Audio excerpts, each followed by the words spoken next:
Во оваа емисија на Агенда 35 продолжуваме со анализа на економските програми на политичките партии. Неделава со нас е Маја Кадиевска-Војновик, член на извршниот комитет на ВМРО ДПМН. Исто така, донесуваме интервју со професорот Владимир Петковски од Економскиот институт во Скопје, кој зборува за истражувањето за квалитетот на живот во Република Северна Македонија во споредба со оној на Европската Унија. Македонците се меѓу најнесреќните луѓе во Европа, покажува годишниот глобален индекс на среќата, во кој земјава, иако има скок од 3 места, се најде на 84-то место од вкупно 143 држави. Кога станува збор пак за квалитетот на живот во земјава, професор Владимир Петковски од Економскиот институт при УКИМ направи истражување за квалитетот на живот на населението за време на пандемијата и негова споредба со Европската Унија.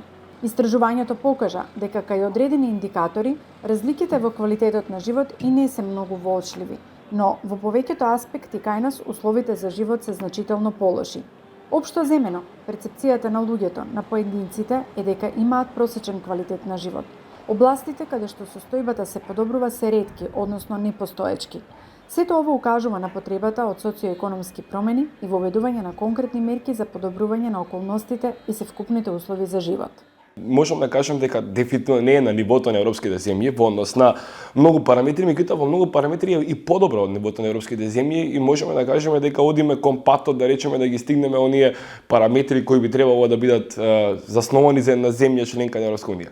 Почнувајќи и тука прво ќе почнеме со паритет на куповна моќ. Паритетот на куповна моќ на нашите граѓани во земјата е сериозно помал во однос на Европската унија и кој би го гледале како таков податок ќе кажеме леле многу сме назад и ќе ни треба многу време да дојдеме до нешто посакувано во Европска унија. Далеку од тоа, нашиот паритет на куповна моќ е подоле од другите европски земји, меѓутоа во последните 5 години во постојан пораст. Тоа значи дека куповната моќ се зголемува многу побрзо него во европските земји во моментов што може тоа да биде посебно погодени од пандемија и други циклуси кои што се случуваат во дистрибуција на синџирот, нели на набавка и така натака. Во други фактори да речеме како здравје, како физичка и безбедност, материјална сигурност, исто така котираме во однос на некои европски земји во добро степен на сиромаштија и покрај тоа што е сериозно висок и кај нас е, можеби повторно ви кажам, понизок во однос на некои европски земји. Ние се гордееме со тоа што сме социјална земја. Значи земја која што има доста, ајде да кажам, во културолошки е наведена кон социјална парадигма, ние си помагаме едни меѓу други и тоа е нашиот љубезни сме како народ и тоа е нашиот, ајде да кажам, генотип на целокупното општество. Меѓутоа, кога ги погледнам податоците од оно што Евростат истражувал практично, а тоа е дека во Македонија кога луѓето би пробале да побараат материјална помош, 36,1% од истите не би имале можност да го сторат, односно нема кога да побараат материјална помош. И сега ќе кажете, па добро, ние сме земја во која што имаме доста сиромашно население, свине кои живеат на праг на сиромаштија, па можеби и логично да немаат кога да побараат помош материјална. Меѓутоа, вистинскиот предизвик доаѓа кога луѓето ќе побараат нематеријална помош. Нематеријална помош во принцип на баш социјална поддршка за мали работи или пак за било каква помош, услуга, едни од други, од пријатели, од први комши, роднини, луѓе кои ги знаеме. Овдека е поразително бидејќи процентот е дефинитивно најмал во Европа, односно 27% од луѓето немаат од кого да изнаси дека немаат од кого да побараат нематеријална помош. Токму е таа она нишка на едно општество кај што се гледа она социјалната поврзаност меѓу луѓето. Доколку ние се темелиме на нашата поддршка едни кон други, дефинитивно најмалку ја покажуваме во однос на сите други земји во Европа.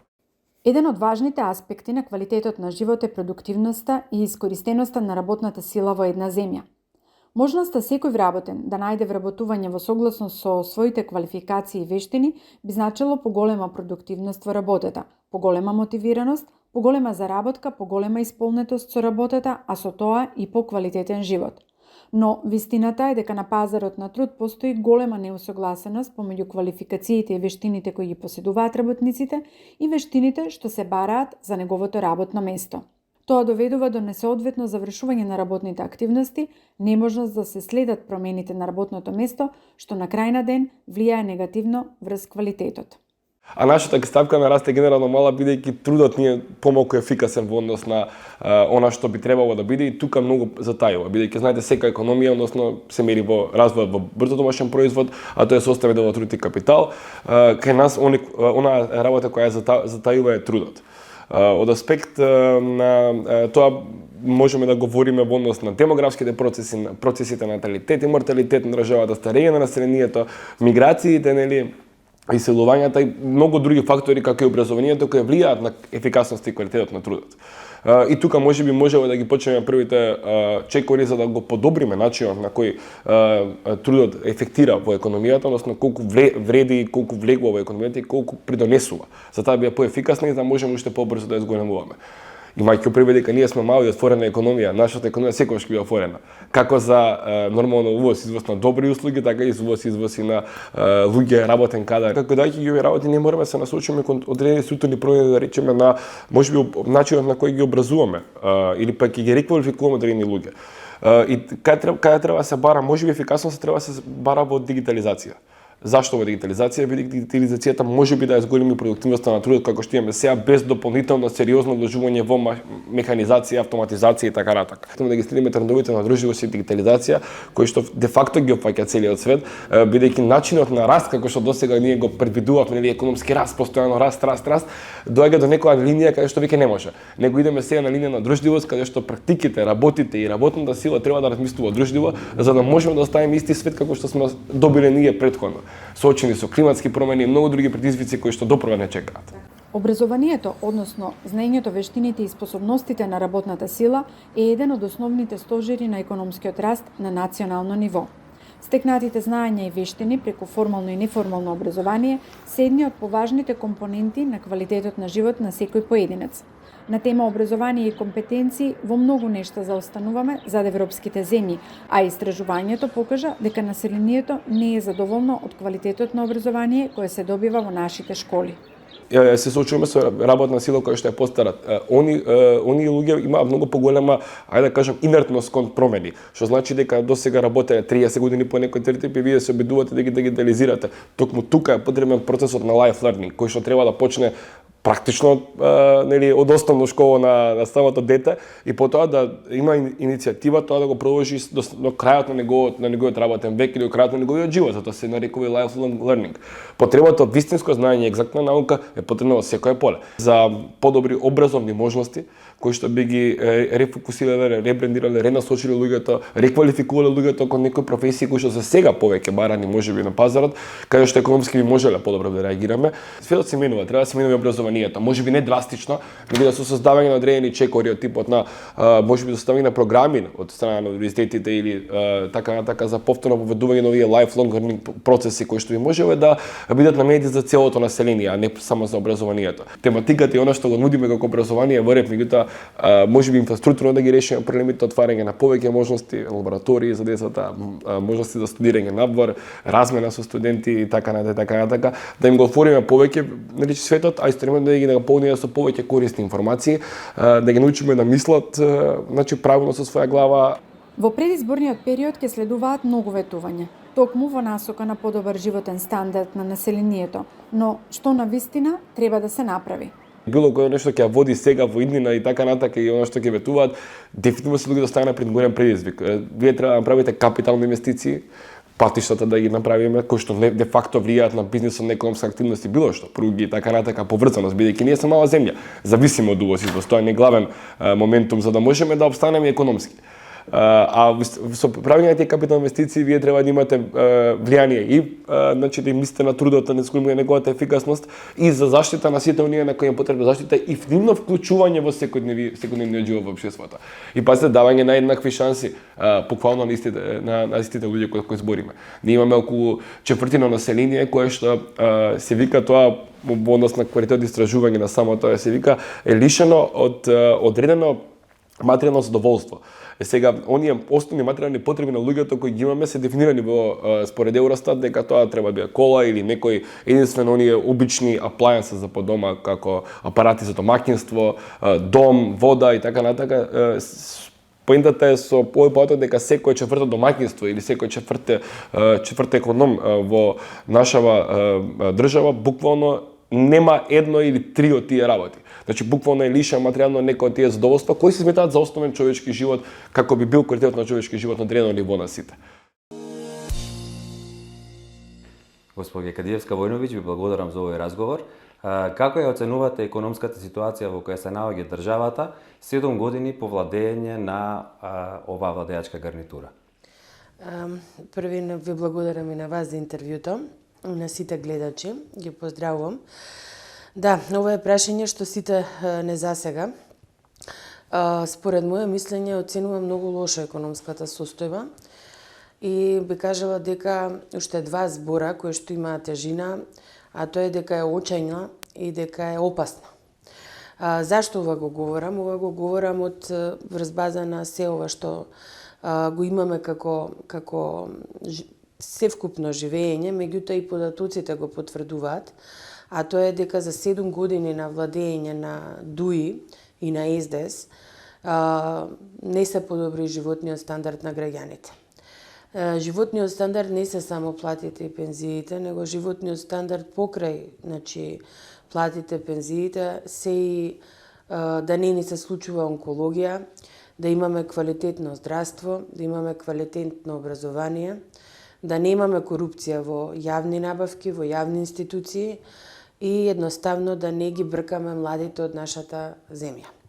Сега, според податоци на Меѓународниот монетарен фонд, БДП по глава на жител, по една метода на паритетна куповна моќ, тоа е интернационална мерка за мерење на животниот стандард, покажува дека немаме мрднато од место и дека сме само 37% од ЕУ стандардот. Толку бевме и пред 7 години.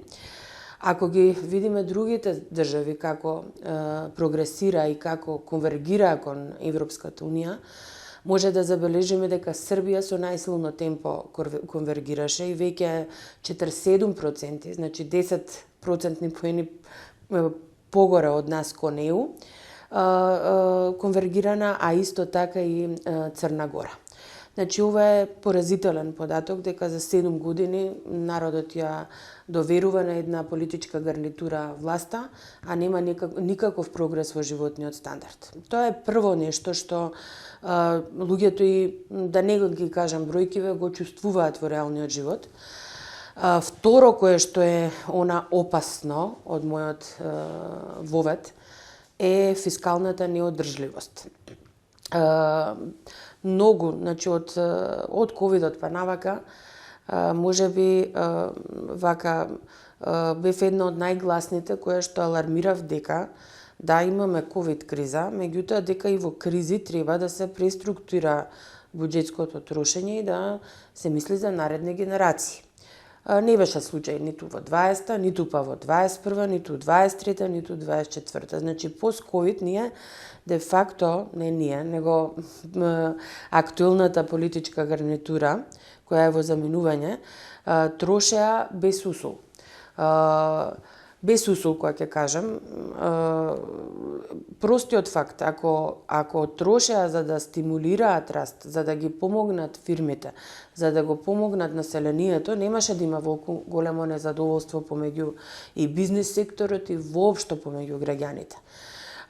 Значи, трошеа имаме крирано само за овие, пазете, од 20 до 23 буџетски дефицит од 2,8 милиарди евра.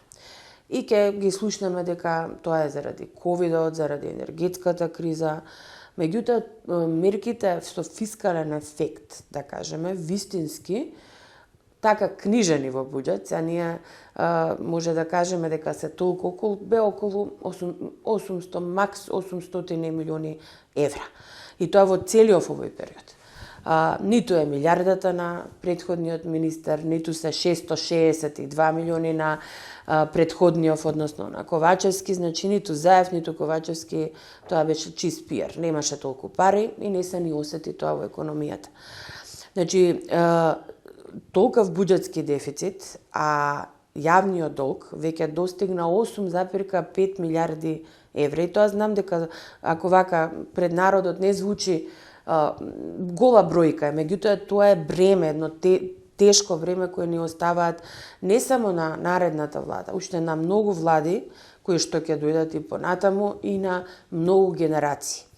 И последно, значи се потврди со објавата на бруто домашниот производ, со податоците од пред некоја една недела дали или на 7 мислам дека беше објавата, каде што се види дека веќе буџетскиот дефицит, место да се намалува како процент од бруто домашниот производ и да покажува дека они стабилизираат нешто во јавното трошење, напротив, поради понискиот БДП номинален, не оној што го проектира е многу повисок, е 4,9 во 23 година, кога веќе немаме шок во економијата, кога немаме енергетска криза, ниту па никое позначено негативно надворешно влијание. Воедно, и јавниот долг како процент од бруто домашниот производ веќе достигна 62%, што е де факто надминување на законската граница утврдена во Законот за буџетот, а и онаа граница што ја знаеме дека утврдуваат и мастришките критериуми.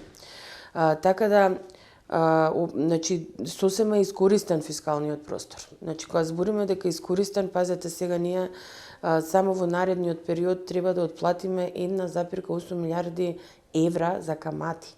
Значи, годишно просечно во наредни 5 години отплатата на камати е 360 милиони од државниот буџет. Тоа се пари кои што може наредната влада да ги искористи за капитални инвестиции, за градинки, за училишта, за програми за предприемништво, за мерки. Да, значи, како што претходно кажав, алармирав, сега веќе паднаа маските, се виде дека тоа акумулирање на толкави буџетски дефицити низ годините, без да се размислува за идните генерации, без никаква контрола да се троши, без да се консолидира ниту приходната, ниту расходната страна, а впрочем, веројатно и со големи коруптивни елементи во јавните набавки, значи не е одржливо на долг рок. Зборувајќи за експанзивната фискална политика претходниот период, да потсетиме дека тоа всушност беше препорака и на сите меѓународни институции, финансиски институции, да се троши во време на криза и во пандемија. Меѓутоа, како што спомнавте, фискалниот простор сега е веќе прилично ограничен, што значи дека од сега натаму ќе треба да следува фискална консолидација, односно намалување на трошењата. Каква фискална политика според вас треба да се води? Првин би кажала дека да, меѓународните финансиски институции заедница повикуваше да се троши за не да се троши, него дека државата треба да го неутрализира негативниот ефект од ковид кризата, односно од пандемијата. Зашто? Пошто беше затворена економијата и некој требаше тој тек на парите да го одржи, а тоа беа државите во сите земји.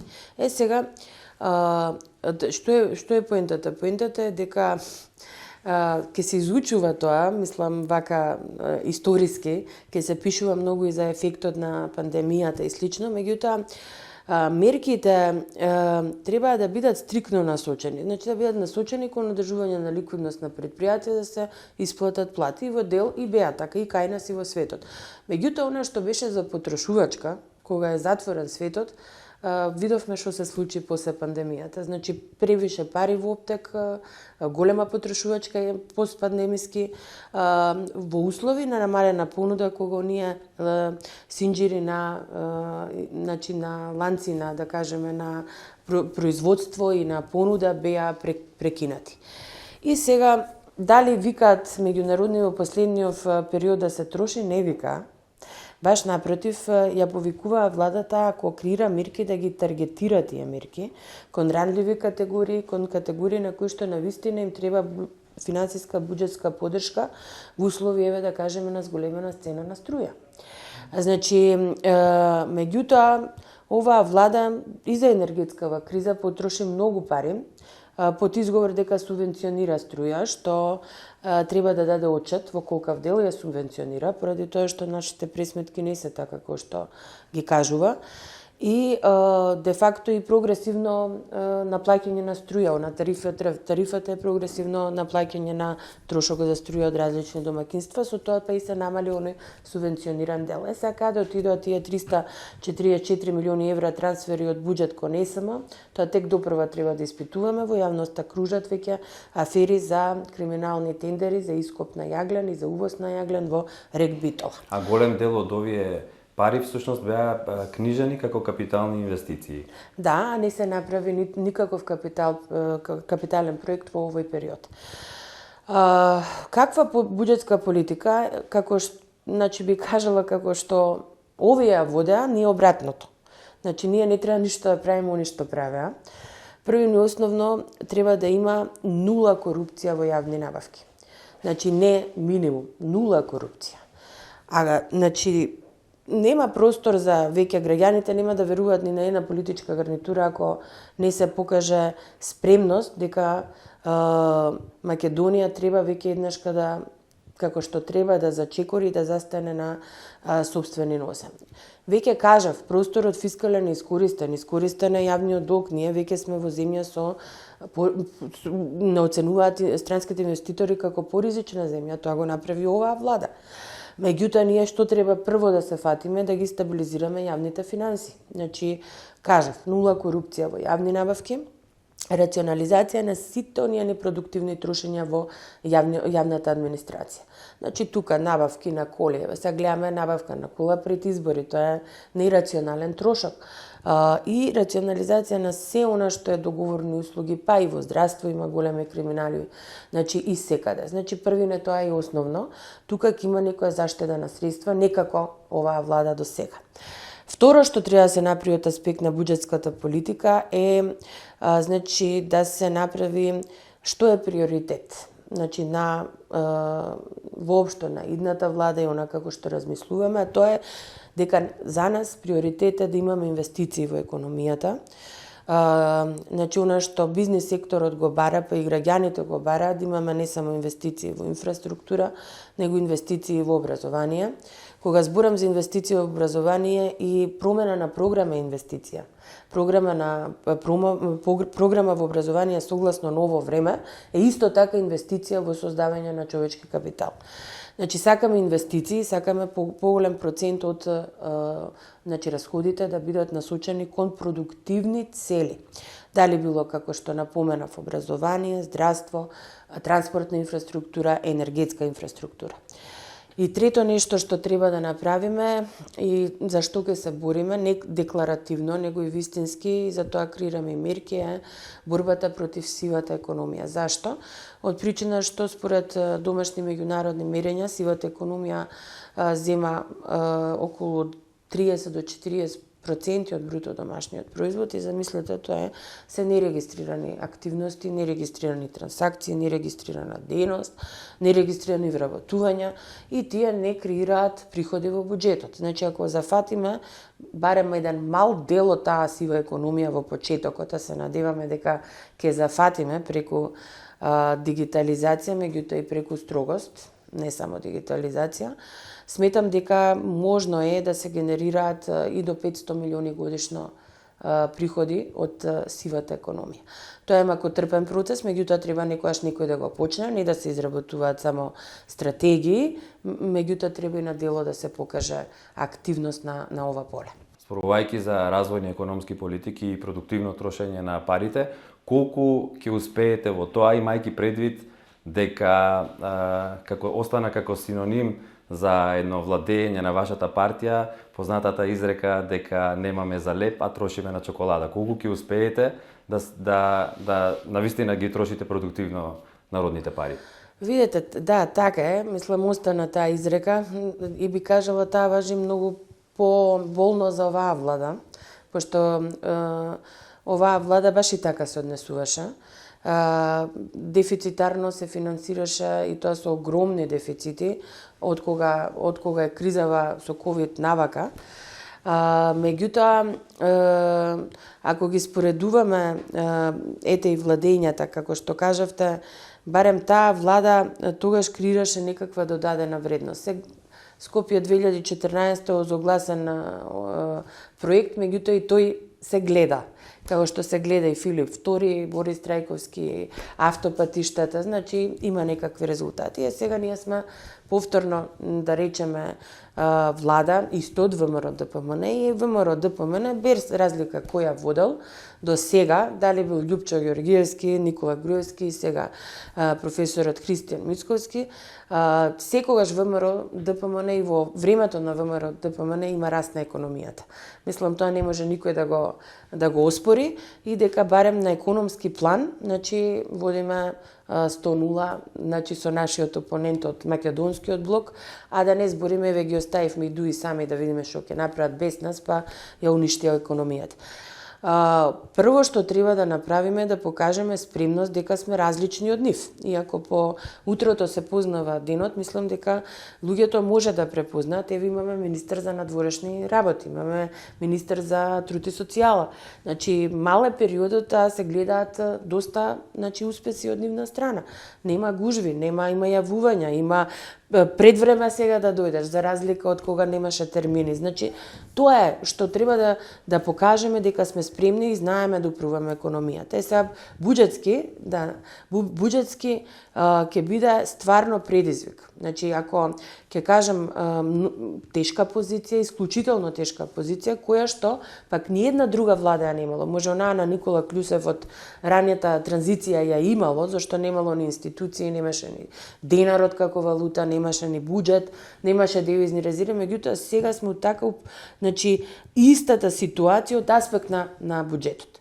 Значи ќе биде предизвик, ги кажав мерките кои што генерално, значи ги гледаме на консолидација на јавните финансии која што мора веднаш да се случи. Го спомнавте економскиот раст, направите паралела за време на владењето на ВМРО ДПМН и СДСМ.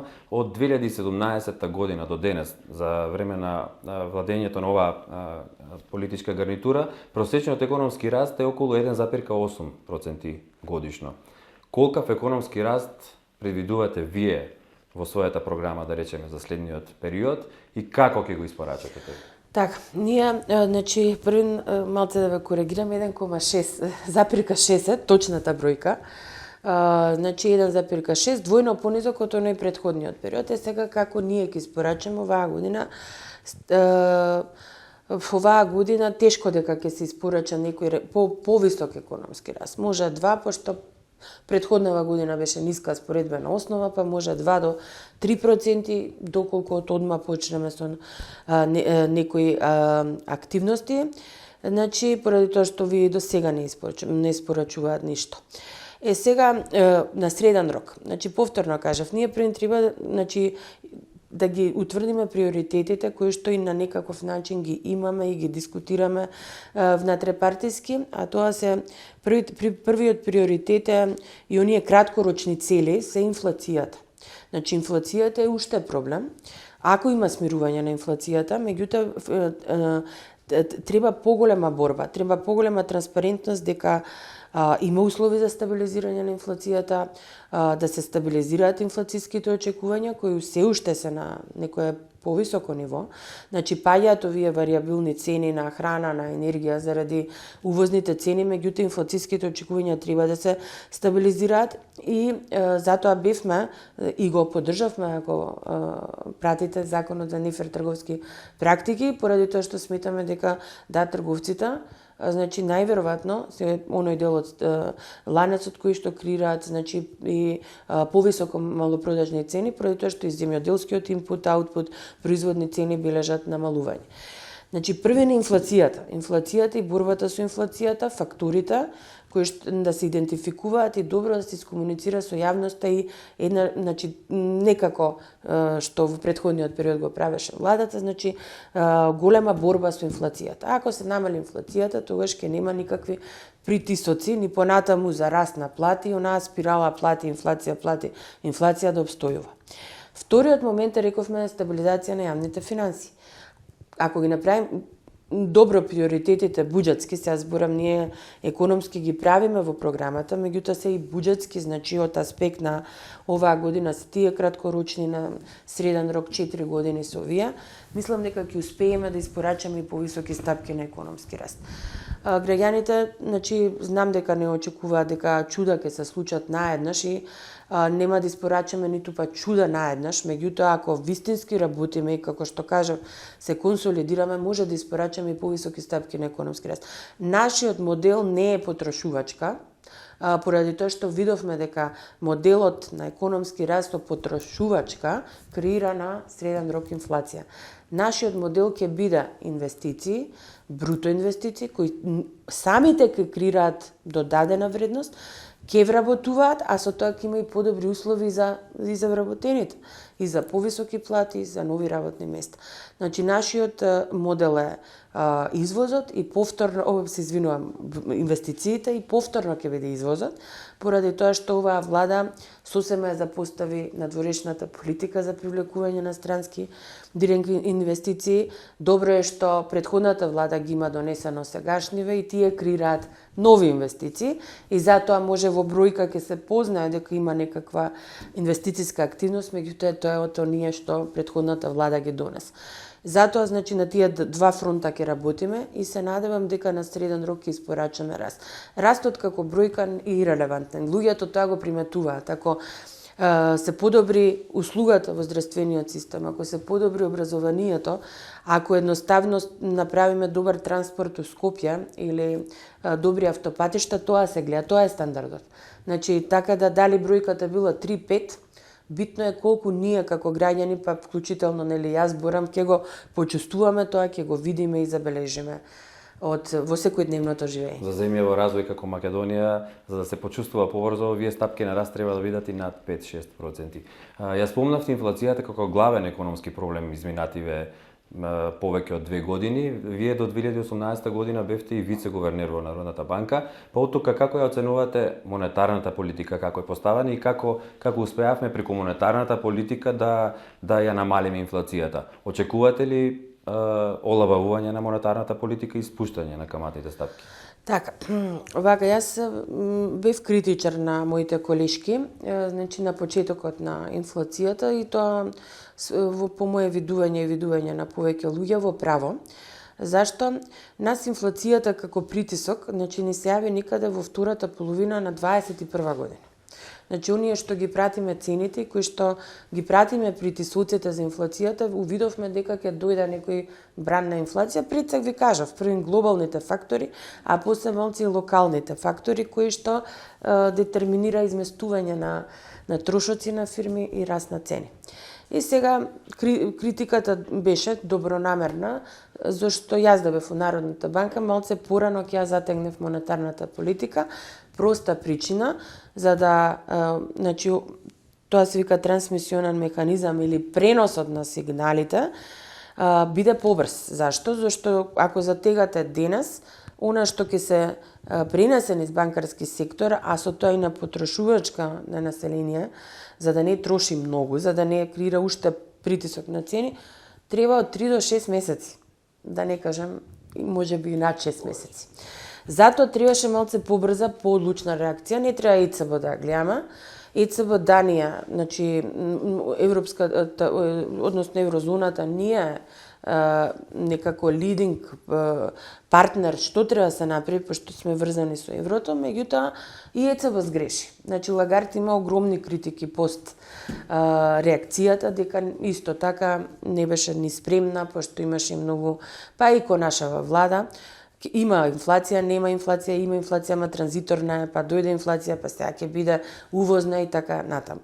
Значи, први момент од кога се затегна, тоа беше негде април 22, беше, според моје видување, малце касен момент, веќе имавме голема евроизација, луѓето почна од динари во евра, потоа имавме во тој момент, де факто, кажа веќе притисок, се гледаше ка владава не е спремна со мерки, луташе едни мерки, други мерки, и така, и немаше комуникација од Централната банка, баш во тие најјакиот период да излезе некој да каже, луѓе, слушајте, Значи, ова ни е од увоз, ова ни е вака, да ги искара па и владата, пошто не беа спремни за енергетската криза или фискална политика дека се утепа од трошење и за време на инфлацијски притисоци. Тоа го замерувам за овој период.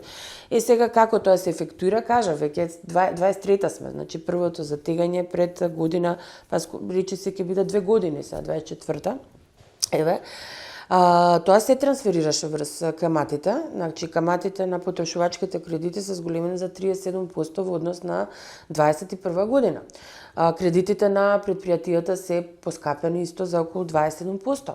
Значи тоа е де факто удар врз кредитите за да не се задолжува толку населението, меѓутоа и врз постојните кредити на населението и на фирмите, што веќе може да креира еден проблем на во услови кога гледаме дека оваа влада не испорача економски раст, само 1% може да креира проблем во ликвидност на фирми, па и сервисирање на обврски кон банките. Затоа сметам дека убаво треба да се преиспита одлуката Народната банка.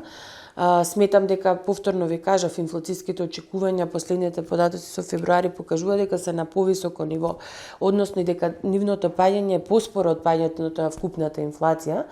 Меѓутоа, со јасна комуникација дека све е направено за инфлацијата, мора да постапат на таков начин и да ги стабилизираат луѓево дека понатаму нема да има раст на цени, да едноставно да дадат ветување. Значи, тоа е улогата на Централната банка.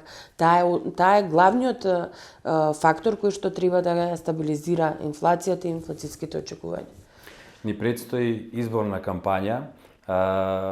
Какви економски политики и мерки имате во вашата партиска програма? Што ќе им понудите на граѓаните и на кој начин ќе ја барате нивната поддршка? Благодарам.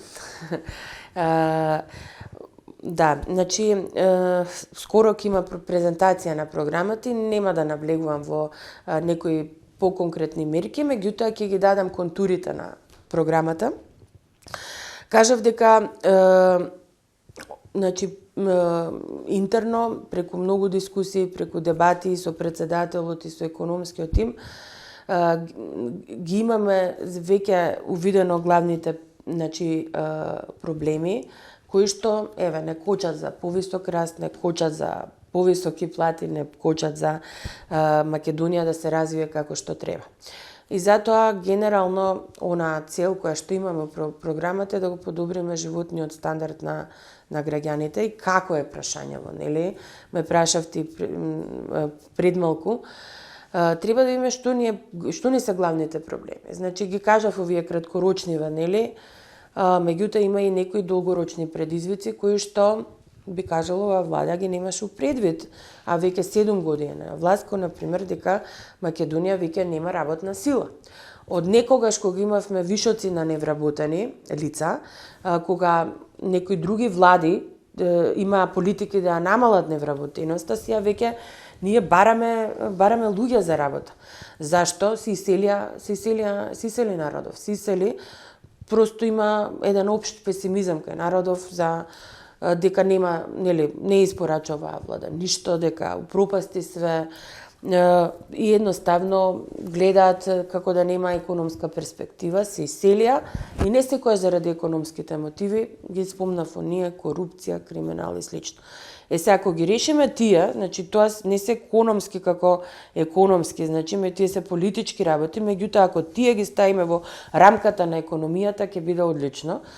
И затоа, значи, испреплетани се мерките, значи, токму тоа, правна држава, владење на право, вистински, не, значи, само на збор, него и на дело, и намалување на корупција, обезбедување на дигитализирани услуги во јавниот сектор и професионализација на јавна администрација. Тоа го бараат сите, мислам, тоа е веќе нешто што мора некој да почне да го прави. И како до повисок животен стандард, знаеме дека помеѓу меѓународни мерења нашата продуктивност е многу ниска. Голем број фактори се, може би некој дел не е снимен од економијата, на што го зборевме, сива економија, меѓутоа како фактори се образованието. Првен и основно ние не создаваме вештини, не создаваме луѓе спремни на новото време. Значи, новото време е многу подинамично од тоа што било пред 20 години и мораме да се адаптираме. Значи, човековиот капитал не е во фокусот, дали од аспект на спречување на негативните демографски тенденции, значи исто мерки за наталитет, мерки за младите, кои што веројатно за прв пат у некоја програма ќе бидат со посебен фокус ставени, мислам, со мерки, со активности. И исто така приватниот сектор, да не го забораваме, кој што ни го полни буџетот, исто така има голем дел од нашата програма, од причина што ако немаме стабилен, здрав приватен сектор кој што ќе вработува и ќе го полни буџетот, тогаш немаме ни економија. И затоа имаме поддршка од значи почетокот на развој на една компанија, што се рекло стартап, па се до оние и по зрелите компании кои што се извозно ориентирани и креираат додадена вредност и креираат конкурентска позиција на македонската економија. Значи, верувајте, добро осмислена програмата. Сакам да ги охрабрам гласачите дека треба да гледаат иднина, значи не може да не гледаат иднина, ние се бориме, значи се бориме и во целиот овој период да кажеме на јавноста дека стварно значи она што го испорача оваа влада не беше ниту домакински, ниту сфер кон населението, ниту кон бизнисот. И значи, пак ќе кажам, не ветуваме чуда, ветуваме само една реалност и отвореност према граѓаните дека ќе бидеме транспарентни при носењето на наши одлуки. И ако еден сегмент од населението не се најде во тие одлуки, ќе објасниме зашто, кој е приоритетот, зашто е приоритетот и како ќе постапиме. Благодарам. Благодарам и на вас. Следната недела имаме репортажа од Будимпешта. Унгарија е следниот претседавач на Европската Унија, а нашата екипата на Агенда 35 се наоѓа во Будимпешта, од каде што донесуваме ексклузивни репортажи и многу интересни гости. До тогаш, останете со сервисот на Македонската радиотелевизија.